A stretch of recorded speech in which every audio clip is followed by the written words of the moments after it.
Globe अक्षांश एवं देशांतर। अब इसको जरा सा जानते हैं। ये रहा हमारा ग्लोब, ये हमारा क्या है, काल्पनिक अक्ष है। क्या है, अक्ष, काल्पनिक रेखा, ठीक है। ये काल्पनिक है, सारे 23 डिग्री झुकी हुई है पृथ्वी, सारे 23 डिग्री झुकी हुई है, ये काल्पनिक रेखा है। चलिए, तो ये हमारा अक्ष हो गया। अब इसके बारे में आगे पढ़ते हैं। क्या है, हमारी पृथ्वी गोलाकार नहीं है। हमारी पृथ्वी गोलाकार नहीं है, जैसा कि ऊपर में हमने पढ़ा, हमारी पृथ्वी थोड़ी चपटी हुई है, बीच में थोड़ा उभड़ी हुई है, ठीक है। क्या है, उभड़ी हुई है बीच में। चलिए, तो ये क्या है, हमारी पृथ्वी गोलाकार नहीं है, गोलाकार नहीं है। उत्तर एवं दक्षिण ध्रुव पर थोड़ी क्या है, चपटी हुई है, और मध्य में क्या है, उभड़ी हुई है। मध्य में उभड़ी हुई है, मध्य में उभड़ी हुई है, गोलाकार नहीं है। उत्तरी एवं दक्षिणी ध्रुव पर चपटी हुई है एवं मध्य में उभड़ी हुई है। ग्लोब पृथ्वी का लघु रूप में से एक वास्तविक प्रतिरूप मॉडल है। ग्लोब क्या है, पृथ्वी का एक लघु रूप है। ग्लोब पृथ्वी का लघु रूप है, और लघु रूप में क्या है, एक वास्तविक प्रतिरूप यानी कि मॉडल है। क्या है, मॉडल है, प्रतिरूप है। ग्लोब कई आकार में एवं प्रकार के हो सकते हैं। ग्लोब कैसे हो सकते हैं, हल्के हो सकते हैं, भारी हो सकते हैं, एक जगह से दूसरी जगह उसको ले जा सकता है, ठीक है। तो ग्लोब का आकार एवं प्रकार कैसे होता है, कई तरह के हो सकते हैं। ग्लोब स्थिर नहीं होते, उसे कहीं भी ले जाया जा सकता है, ठीक है। उसे उसी प्रकार घुमाया जाता है जैसे कुम्हार की चाक। ग्लोब को कैसे घुमाएंगे, जैसे कुम्हार की चाक या लट्टू। लट्टू बचपन में एक खेल होता है, रस्सी के द्वारा ऐसे नीचे जमीन पर नचाया जाता है, ठीक है। तो ग्लोब पर देशों, महाद्वीपों तथा महासागरों को उनके सही आकार में दिखाया जाता है।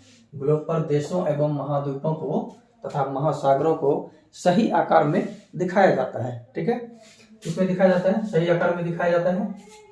फिर पृथ्वी अपने अक्ष पर पश्चिम से पूरब की दिशा में घूमती है। अक्ष पर कैसे घूम रही है, पश्चिम से पूरब की दिशा में घूमती है, जैसा कि ऊपर में भी हमने बताया। और यूरेनस और जो शुक्र है वो पूरब से पश्चिम घूमती है, ये अंतर है। दिशा में घूमती है, अपने अक्ष पर पश्चिम से पूरब की दिशा में घूमती है, जो एक काल्पनिक रेखा है। क्या है, जो एक काल्पनिक रेखा है, यानी अक्ष है। उस अक्ष पर पूरब, पश्चिम से पूरब की दिशा में घूमती है। एक अन्य काल्पनिक रेखा है, इसका ग्लोब को 2 बराबर भागों में विभागती है। एक अन्य काल्पनिक रेखा है, जैसे ये हो गया, ठीक है। अब ये रहा काल्पनिक रेखा, इसको हम बोलते हैं विषुवत रेखा। क्या बोलते हैं, विषुवत रेखा, ठीक है। विषुवत वृत्त, क्या बोलते हैं, विषुवत वृत्त। 2 बराबर भागों में बांटती है, उसे हम विषुवत वृत्त कहते हैं, ठीक है। पृथ्वी के उत्तर में स्थित आधे भाग को पृथ्वी के, आप जैसे ये देखिए, इसको बांट दिया, ठीक है। अब इसका ये नॉर्थ है, ये साउथ है, ये वेस्ट है, और ये ईस्ट है। तो ये वाला एरिया जो है, ये वाला एरिया यानी उत्तर वाला एरिया क्या कहलाएगा, उत्तरी गोलार्ध। क्या कहलाएगा, उत्तरी गोलार्ध, ठीक है। और नीचे वाला क्या कहलाएगा, दक्षिणी गोलार्ध, दक्षिणी गोलार्ध, ठीक है। नीचे वाला दक्षिणी गोलार्ध और ऊपर वाला उत्तरी गोलार्ध। उत्तरी वाला उत्तरी गोलार्ध, दक्षिणी वाला दक्षिणी गोलार्ध, ठीक है। यह दोनों बराबर के आधे भाग में होते हैं। ये दोनों क्या है, बराबर होते हैं, दोनों बराबर होते हैं। चलिए, दोनों बराबर भागों में बांटे जाते हैं। यदि दोनों बराबर भागों में होते हैं, चलिए आगे देखते हैं। विषुवत वृत्त पृथ्वी पर एक काल्पनिक वृत्त है। विषुवत वृत्त के बारे में हम लोग पढ़ रहे हैं, तो ये क्या है, काल्पनिक वृत्त है। जैसे कि आप यहाँ देख रहे हैं, ये क्या है, काल्पनिक वृत्त। वह पृथ्वी पर विभिन्न स्थानों की स्थिति बताने का सबसे महत्वपूर्ण संदर्भ बिंदु है। विषुवत वृत्त क्या है, पृथ्वी पर विभिन्न स्थानों की स्थिति बताने का सबसे महत्वपूर्ण संदर्भ बिंदु है। विषुवत वृत्त ध्रुव तक स्थित सभी समानांतर रेखाओं का, ये देख रहे हैं आप, समानांतर रेखा, ये भी समानांतर रेखा, ये भी समानांतर, ये समानांतर रेखाओं का यानी अक्षांश रेखाओं को क्या बोलते हैं, सभी समानांतर रेखाओं को अक्षांश या समानांतर रेखाएं कहते हैं, ठीक है। वही चीज है, अक्षांश या समानांतर रेखाएं कहते हैं। विषुवत वृत्त शून्य अक्षांश को दर्शाती है। तो ये कितना डिग्री होता है? शून्य। ये जो डिग्री है शून्य अक्षांश होता है। ठीक है, विषुवत वृत्त कितना अक्षांश है? 0 डिग्री, शून्य अक्षांश को दर्शाता है, शून्य अक्षांश को दर्शाता है। विषुवत वृत्त से ध्रुवों के तरफ दोनों के बीच की दूरी पृथ्वी के चारों ओर के वृत्त का 1/4। ये सीटेट का क्वेश्चन है, इसको ध्यान से समझिए। विषुवत वृत्त से ध्रुवों के तरफ दोनों के बीच की दूरी पृथ्वी के चारों ओर के वृत्त का 1/4 होता है। यही आपका क्वेश्चन है, 1/4 होता है। ठीक है, सपोज मान लीजिए ये, इसको हमने बांट दिया, दोनों ओर की दूरी है, ये 1/4 यानी कि 90 हो गया। ये क्या हो गया? 90, ये 90, ये 90, ये 90। ठीक है, वही चीज बताया है। विषुवत वृत्त से ध्रुवों के तरफ दोनों के बीच की दूरी पृथ्वी के चारों ओर वृत्त का 1/4 होता है, अतः इसका मान कितना होता है? 1/4, यानी कि 360 अंश का 1/4, 360 अंश का 1/4 यानी 90 अंश। कितने? 90 अंश। इस प्रकार 90 अंश उत्तरी अक्षांश उत्तरी ध्रुव को दर्शाता है। ये रहा उत्तरी ध्रुव, 90 अंश उत्तरी ध्रुव को दर्शा रहा है, 90 अंश दक्षिणी ध्रुव को दर्शा रहा है। ठीक है, तो 90 अंश दक्षिणी, ये अंश होगा, अंश दक्षिणी ध्रुव को दर्शाता है। ठीक है, दक्षिणी ध्रुव को दर्शाता है। विश्व के उत्तर की सभी समानांतर रेखाएं, विषुवत के उत्तर, यहाँ विषुवत होगा, विषुवत वृत्त के उत्तर की सभी समानांतर रेखाएं को उत्तरी अक्षांश कहते हैं। ठीक है, अब इसके उत्तर में है, इसके उत्तर में जितने भी अक्षांश हैं वो क्या कहलाएंगे? ये सामने आने के बाद लाइट फिर दिखाई नहीं देता है, ये देखिए लाइट का थोड़ा सा। हाँ, हमारा है पढ़ रहे थे हम लोग विषुवत वृत्त। विषुवत वृत्त से ये सपोज विषुवत वृत्त है 0 डिग्री, इसके उत्तर जितने भी अक्षांश हैं उसको बोलेंगे उत्तरी अक्षांश। क्या बोलेंगे? उत्तरी अक्षांश, उत्तरी अक्षांश या उत्तरी समानांतर रेखा। ठीक है, उत्तरी अक्षांश। तो वही कह रहा है कि विषुवत वृत्त के उत्तर सभी समानांतर रेखा को, एक ये समानांतर हो गया, तो ये सब क्या हो गया? उत्तरी अक्षांश हो गया। और दक्षिणी गोलार्ध में स्थित सभी अक्षांशों को दक्षिण क्या बोलेंगे? दक्षिणी अक्षांश बोलेंगे। ठीक है, दक्षिणी अक्षांश बोलेंगे। ठीक, प्रत्येक अक्षांश की मान के साथ दिशा, अब देखिए ये क्या लिखा हुआ? दिशा लिखा हुआ है। प्रत्येक अक्षांश के मान के साथ क्या लिखना जरूरी है? दिशा, उत्तर या दक्षिण लिखना जरूरी है, इंपॉर्टेंट है। उत्तर या दक्षिण लिखना जरूरी है। प्रत्येक अक्षांश के साथ उत्तर या दक्षिण लिखना क्या है? इंपॉर्टेंट है। चलिए आगे देखते हैं। उत्तर या दक्षिण लिखा जाता है। प्रत्येक अक्षांश की मान, ये मान होगा यहाँ, मान के साथ क्या लिखना जरूरी है? उत्तर या दक्षिण लिखना जरूरी है। उदाहरण के लिए महाराष्ट्र में चंद्रपुर, कौन सा? महाराष्ट्र में चंद्रपुर एवं ब्राजील दक्षिण अमेरिका में बेलो होरिजोंटो, दोनों एक ही अक्षांश 20 डिग्री पर स्थित है। देखिए एक है 20 डिग्री उत्तर, एक है 20 डिग्री दक्षिण अक्षांश। अगर हम उत्तर ना लिखें, दक्षिण ना लिखें तो फिर पता नहीं चलेगा, इसीलिए लिखना जरूरी हो जाता है। ठीक है, तो वही बता रहा है प्रत्येक अक्षांश की मान के साथ उत्तर दिशा लिखना जरूरी है, उत्तर या दक्षिण। ठीक है, उदाहरण के लिए महाराष्ट्र में चंद्रपुर और ब्राजील दक्षिण अमेरिका में ब्राजील एक है, वो दोनों कहां पर है? ब्राजील में बेलो होरिजेंटो, दोनों अक्षांश 20 डिग्री पर है, अंश पर 20 डिग्री पर स्थित है। लेकिन चंद्रपुर विषुवत वृत्त के 20 अंश उत्तर में है।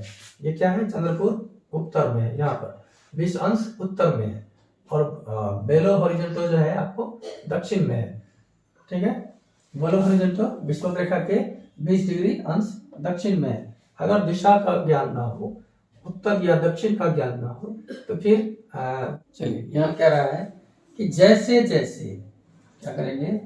जैसे जैसे विषुवत वृत्त से दूर जाएंगे, किधर, विषुवत वृत्त से दूर जाते हैं, अक्षांशों का आकार घटता है। यह रहा विषुवत रेखा। हम यहां से दूर जाएंगे तो क्या होगा, अक्षांश का आकार नहीं घट रहा है, यहाँ ध्रुव पे आके क्या हो जाएगा, छोटा हो जाएगा। ये घट रहा है, ये घट रहा है, ये घट रहा है, तो अक्षांशों का आकार क्या होता है, घटता है। अक्षांशों का आकार घटता है। जैसे जैसे हम ध्रुवों की ओर जाते हैं, अक्षांशों का आकार घटता है। अब देखते हैं महत्वपूर्ण अक्षांश कौन कौन से हैं। एक तो हो गया विषुवत वृत्त 0 डिग्री, दूसरा है उत्तरी ध्रुव 90 डिग्री, उत्तरी ध्रुव 90 डिग्री, दक्षिणी ध्रुव 90 डिग्री। इन सब के अतिरिक्त 4 और अक्षांश हैं। 4 कौन कौन से अक्षांश हैं। उत्तरी गोलार्ध में कर्क रेखा, जो भारत के लगभग 8 राज्यों से होकर गुजरती है। उत्तरी गोलार्ध में कर्क रेखा 23.5 डिग्री इसका मान होता है, और ये भारत के 8 राज्यों से, भारत के 8 राज्यों से गुजरती है, 8 राज्यों से। दक्षिणी गोलार्ध में है मकर रेखा, इसका भी मान होता है 23.5 डिग्री। ये देखिए कर्क रेखा, ये हो गया मकर रेखा। क्लियर है, कर्क रेखा और मकर रेखा।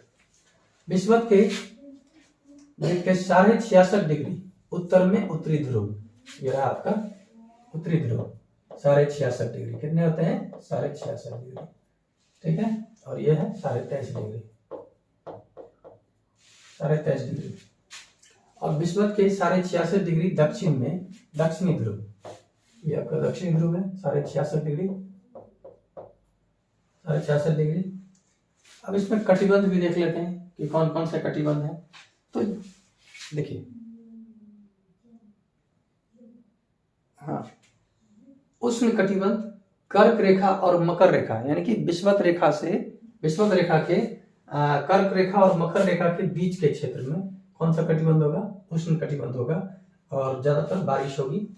तो उष्ण कटिबंध हो गया विषुवत रेखा के दक्षिणी गोलार्ध में मकर रेखा तक और उत्तरी गोलार्ध में कर्क रेखा तक। अभी इसको ठीक से देखते हैं। कर्क रेखा एवं मकर रेखा के बीच सभी अक्षांशों पर क्या होगा, ये भी क्वेश्चन है आपका सीटेट का। कर्क रेखा एवं मकर रेखा के बीच सभी अक्षांशों पर क्या होगा, सूर्य वर्ष में एक बार, सूर्य ध्यान से समझिएगा, सूर्य वर्ष में एक बार दोपहर में सिर के ठीक ऊपर होता है। कर्क रेखा और मकर रेखा के बीच सभी अक्षांशों पर सूर्य वर्ष में एक बार दोपहर में सिर के ठीक ऊपर होता है। इसलिए इस क्षेत्र में क्या होता है, सबसे ज्यादा ऊष्मा प्राप्त होती है, सबसे अधिक ऊष्मा प्राप्त होती है, ठीक है। और इसे उष्ण कटिबंध कहते हैं। क्या कहते हैं, उष्ण कटिबंध कहा जाता है। कर्क रेखा मकर रेखा के बाद किसी भी अक्षांश पर दोपहर का सूर्य कभी भी सिर के ऊपर नहीं होता। कर्क रेखा और मकर रेखा के बाद किसी भी अक्षांश पर दोपहर का सूर्य कभी भी सिर के ऊपर नहीं होता है, ठीक है। ध्रुव की तरफ सूरज की किरणें कैसी जाएगी, तिरछी जाएगी। यह रहा ध्रुव, सन का रोशनी कैसे जाएगा, तिरछा जाएगा, ठीक है। तो ध्रुव की तरफ सूरज की किरणें कैसी जाएगी, तिरछी जाएगी। चलिए आगे देखते हैं। ध्रुव की तरफ सूरज की किरणें कैसी जाएंगी, तिरछी जाएंगी। उत्तरी गोलार्ध में कर्क रेखा एवं उत्तरी ध्रुव वृत्त तथा दक्षिणी गोलार्ध में मकर रेखा एवं दक्षिणी ध्रुव के बीच आने वाले क्षेत्र को मध्यम तापमान रहता है, जिसको शीतोष्ण कटिबंध कहते हैं। इससे आप समझिए, ये देखिए कर्क रेखा और मकर रेखा के बीच के क्षेत्र को उष्ण कटिबंध कहते हैं। कर्क रेखा और उत्तरी ध्रुव क्षेत्र वृत्त क्षेत्र को क्या बोलेंगे, शीतोष्ण कटिबंध बोलेंगे। न अधिक तापमान होती है, न अधिक ठंडा होता है, शीत होता है, ठीक है। इसी तरह दक्षिणी गोलार्ध में मकर रेखा से दक्षिणी ध्रुव वृत्त तक क्या होगा, दक्षिणी शीतोष्ण कटिबंध होगा, ठीक है। और दक्षिणी ध्रुव वृत्त से दक्षिणी ध्रुव तक क्या होगा, शीत कटिबंध होगा। देखिए अब दिखाई देगा, लाइट का इफेक्ट पता नहीं कैसे हो जाता है। हाँ, दक्षिणी ध्रुव वृत्त से दक्षिणी ध्रुव तक क्या होगा, दक्षिणी शीत कटिबंध होगा, ठीक है, फिगर से समझना ज्यादा आसान है, फिगर से आप अच्छे से समझ रहे जाएंगे। चलिए, उत्तरी गोलार्ध में हम लोग ये पढ़ चुके हैं, तापमान मध्यम रहता है, इसीलिए इसका जो है शीत कटिबंध, शीतोष्ण कटिबंध। ठीक है, शीतोष्ण कटिबंध कहाँ से? उष्ण कटिबंध से, उष्ण कटिबंध से और उत्तरी ध्रुव और कर्क रेखा से उत्तरी ध्रुव और दक्षिणी में मकर रेखा से दक्षिणी ध्रुव तक, दक्षिणी ध्रुव वृत्त तक। ठीक है, तो मध्यम तापमान रहता है, इसका तापमान कैसा रहता है? मध्यम रहता है। शीत कटिबंध आप देखते हैं, शीत कटिबंध उत्तरी गोलार्ध में उत्तरी ध्रुव और दक्षिणी गोलार्ध में दक्षिणी ध्रुव, क्या कहलाता है? शीत कटिबंध, जो बहुत ठंडा होता है। यहाँ पर सूर्य क्या होता है? क्षितिज से ज्यादा ऊपर नहीं जा पाता, क्षितिज से ज्यादा ऊपर नहीं जा पाता, इसलिए शीत कटिबंध कहते हैं। अब देखते हैं देशांतर रेखा किसको बोलते हैं? देशांतर रेखा,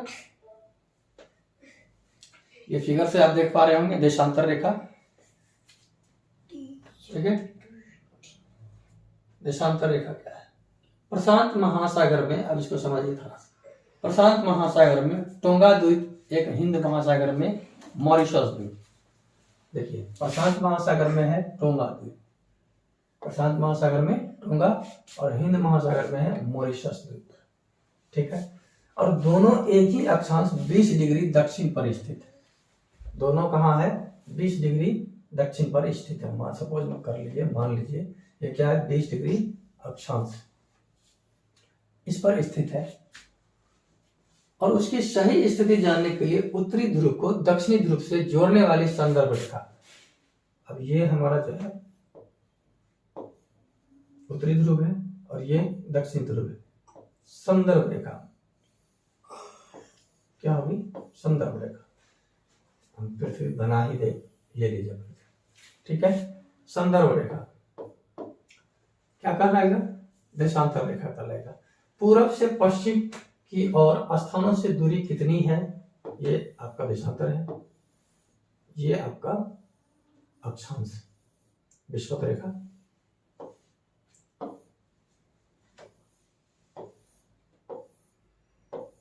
ऐसे ऐसे नीचे दक्षिण गोलार्ध में ऐसे ऐसे होता है। ठीक है, चलिए आगे फिगर बना हुआ है।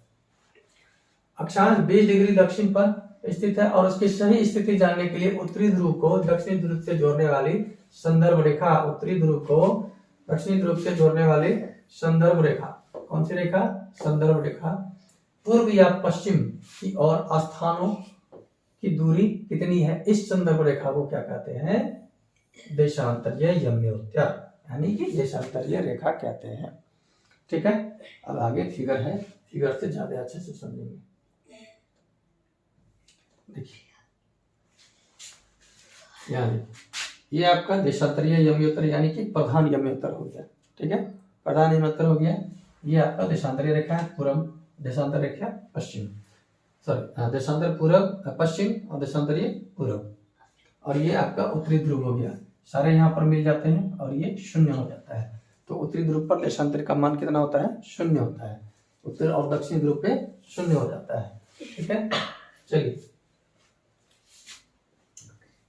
देशांतरीय यम्योत्तर की लंबाई समान होती है, थोड़ा सा और इसमें है। हाँ, उसकी सही स्थिति जानने के लिए हमें क्या करना होता है? उत्तर से दक्षिण ध्रुव को जोड़ने वाली संदर्भ रेखा को पूर्व से पश्चिम की ओर खींचते हैं। ठीक है, और इस संदर्भ रेखा को हम क्या कहते हैं? देशांतरीय यम्योत्तर। इसके बीच की दूरी को देशांतर के अंशों में मापा जाता है।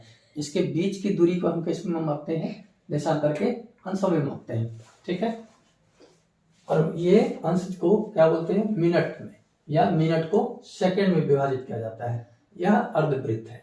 ठीक है, मिनट को सेकंड में विभाजित किया जाता है और यह क्या है? अर्धवृत्त है।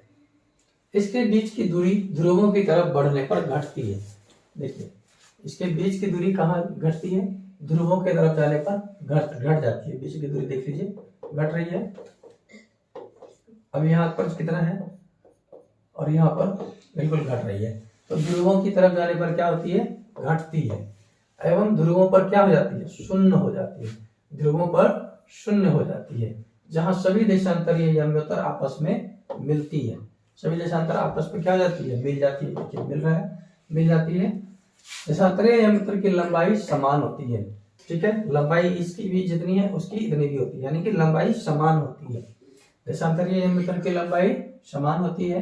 ग्रीनविच, जहां ब्रिटिश व राजकीय वेधशाला स्थित है, प्रधान यमयंत्र कहलाता है। ये आपका रहा ग्रीनविच, प्रधान यमयंत्र, ये ठीक है, प्रधान यमयंत्र रेखा है। इसका मान 0 डिग्री होता है। कितना डिग्री देशांतर होता है? 0 डिग्री। यहाँ से 180 डिग्री पूर्व, 180 डिग्री पूर्व और 180 डिग्री पश्चिम, वहां से यानी कि 0 डिग्री से 180 डिग्री पूर्व और 180 डिग्री पश्चिम गणना करते हैं। प्रधान यमयंत्र जो है, प्रधान यमयंत्र तथा 180 डिग्री मिलकर पृथ्वी को 2 समान भागों में बांटते हैं। प्रधान यमयंत्र और 180 डिग्री मिलकर क्या करता है? पृथ्वी को 2 समान भागों में बांटता है, ठीक है। एक होता है पूर्वी गोलार्ध। अब देखिए ये है प्रधान यमयंत्र, इससे इधर के क्षेत्र हो गए पश्चिमी गोलार्ध, इससे इधर के क्षेत्र हो गए पूर्वी गोलार्ध, ठीक है। 2 समान भागों में, यानी कि एक हो गया पूर्वी गोलार्ध, एक हो गया पश्चिमी गोलार्ध। इस भागों में विभक्त किया जाता है। 180 डिग्री पूर्व और 180 डिग्री पश्चिमी यमयंत्र एक ही रेखा पर स्थित है। यही क्वेश्चन पूछा है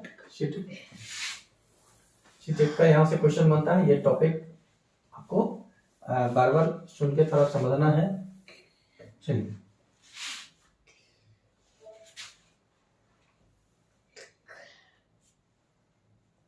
हम्म, 180 डिग्री पूर्व और 180 डिग्री पश्चिम, ये एक ही रेखा है। ये क्या है? एक ही रेखा है पर स्थित, एक ही रेखा पर स्थित है। यहाँ से 180 डिग्री पश्चिम गया और यहाँ से 180 डिग्री पूर्व, और दोनों जो आपस में मिलेंगे तो वो क्या होगी?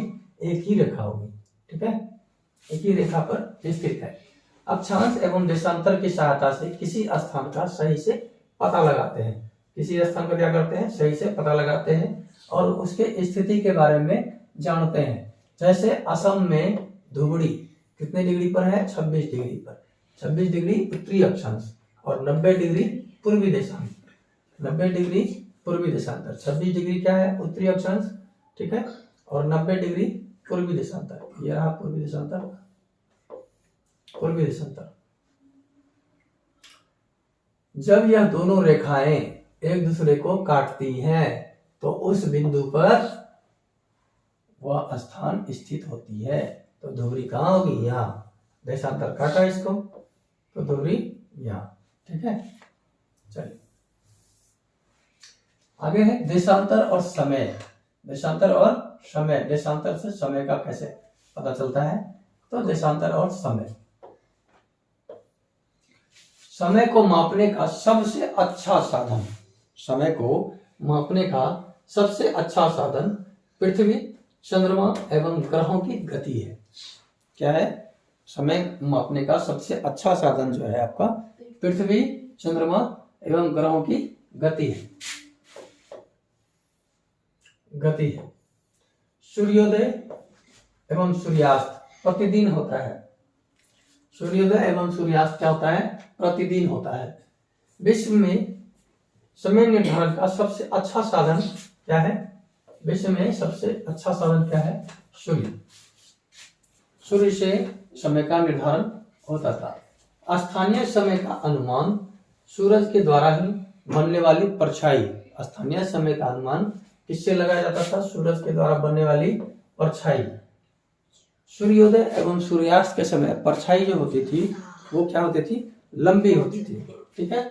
वो कैसा होता था? लंबा होता था। और दोपहर के समय सबसे छोटी परछाई होती थी।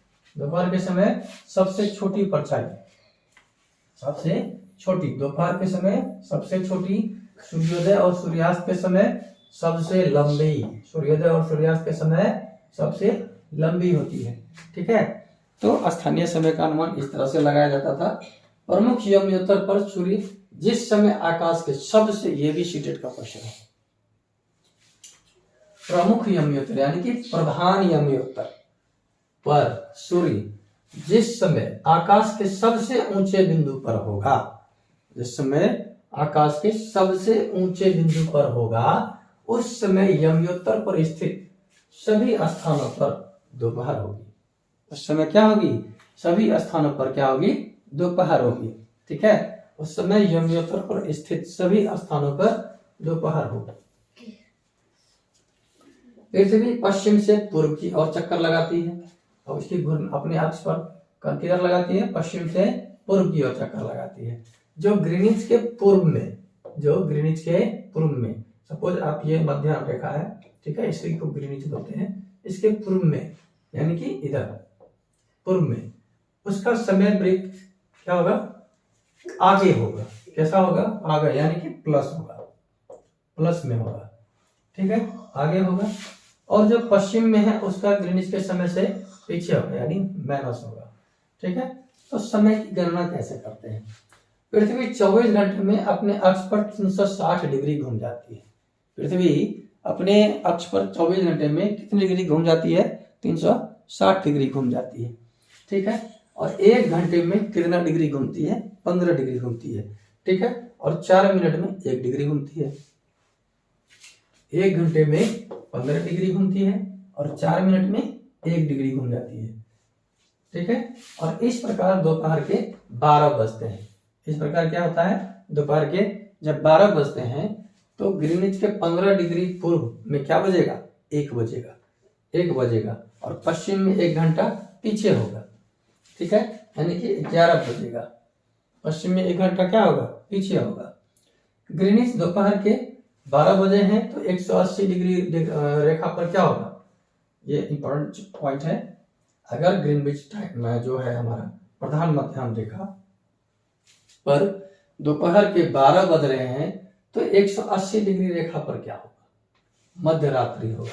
ग्रीनिच में अगर दोपहर के 12 बजे हैं तो 180 डिग्री पर क्या हो जाएगा?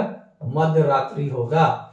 ठीक है, किसी भी स्थान पर जब सूर्य आकाश में अपने उच्चतम बिंदु पर होता है, किसी भी स्थान पर जब सूर्य आकाश में अपने उच्चतम बिंदु पर होता है तो उस समय क्या होता है? दिन के 12 बजते हैं। उस समय दिन के 12 बजते हैं, घड़ी में दिन के 12 बजते हैं। ठीक है, और घड़ी के द्वारा दिखाया गया समय उस स्थान का क्या होता है? स्थानीय समय होता है। उस स्थान का क्या होता है? स्थानीय समय होता है। इसको समझिए फिर से। किसी भी स्थान पर जब सूर्य आकाश में अपने उच्चतम बिंदु पर होगा, अपने उच्चतम बिंदु पर होगा तो उस समय घड़ी में दिन के 12 बजेंगे। ठीक, तो घड़ी के द्वारा दिखाया गया समय क्या होगा?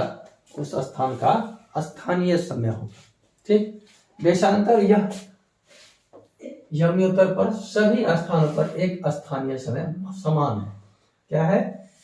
सभी इस तरह के जो है यह यमयोत्तर सभी स्थानों का स्थानीय मान यानी स्थानीय समय समान है।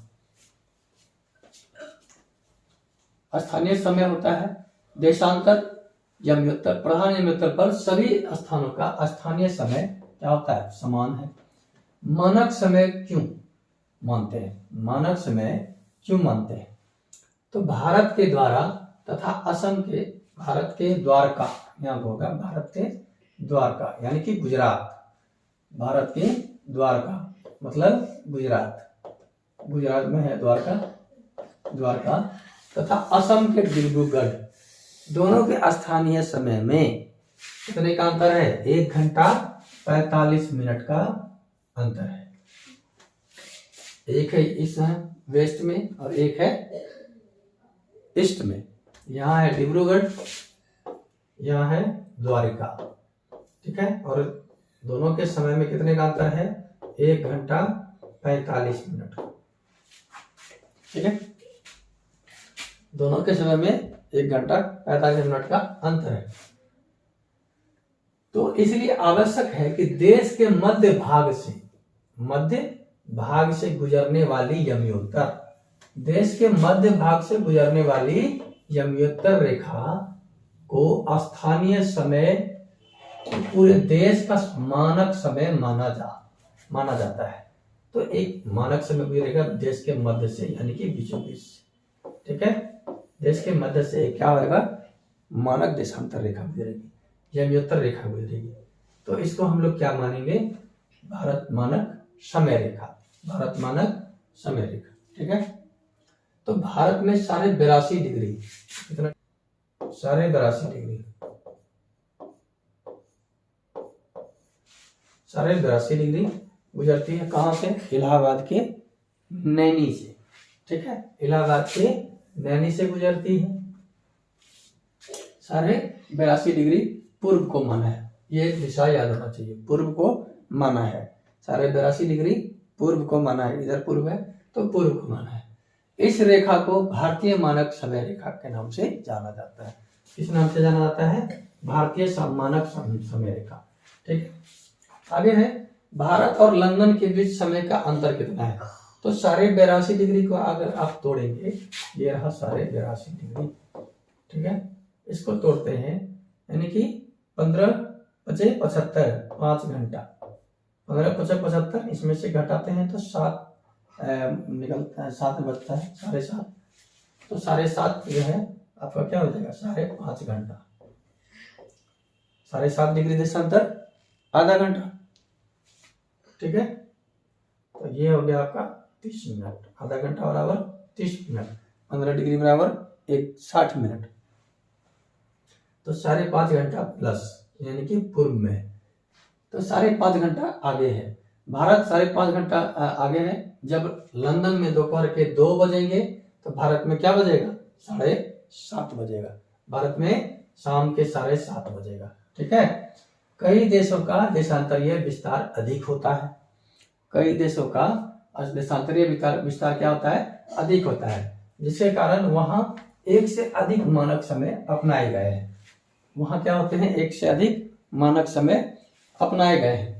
जैसे रूस में कितने हैं, 11 मानक समय रेखा है, रूस में 11 मानक समय रेखा है। ठीक है, चलिए आगे देखते हैं, रूस में कितने मानक समय रेखा है, 11 है।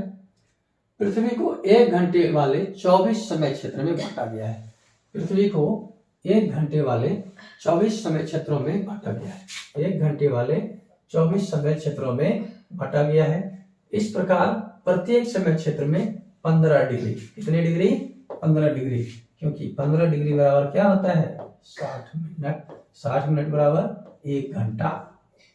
ठीक है, 1 डिग्री बराबर 4 मिनट, 15 मिनट बराबर 60 मिनट, 60 मिनट। ठीक है, तो 24 समय क्षेत्रों में बांटा है, पृथ्वी को 1 घंटे वाले 24 समय क्षेत्र में बांटा गया है। इस प्रकार प्रत्येक समय क्षेत्र को 15 डिग्री देशांतर तक के क्षेत्र को घेरता है। ठीक है, तो आज के लिए इतना ही, आज के लिए इतना ही। चलिए कुछ इंपॉर्टेंट सोचना है, अगर जैसे पूर्णिया जीएस पॉइंट जो खुली है, पूर्णिया जीएस पॉइंट खोलने का एक मुख्य उद्देश्य है हमारा कि किडनी पेशेंट के लिए कुछ हेल्प करना, किडनी पेशेंट के लिए। ठीक है, तो एक डोनेशन भी हमने रखा है, डोनेशन जिसको इच्छा हो समाज सेवा करने का कर सकते हैं। डोनेशन 99, अगर आपकी इच्छा हो समाज सेवा का तो आप कर सकते हैं। किसके लिए, किडनी पेशेंट के लिए, किडनी पेशेंट के लिए। ठीक है, कितने, ओनली 90 ओनली। बाकी आप चैनल पे अगर नए हो तो लाइक शेयर सब्सक्राइब कर लेना, क्योंकि आपके काम की कई सारी चीजें आने वाली है। ठीक है, चलिए मिलते हैं अगली वीडियो में।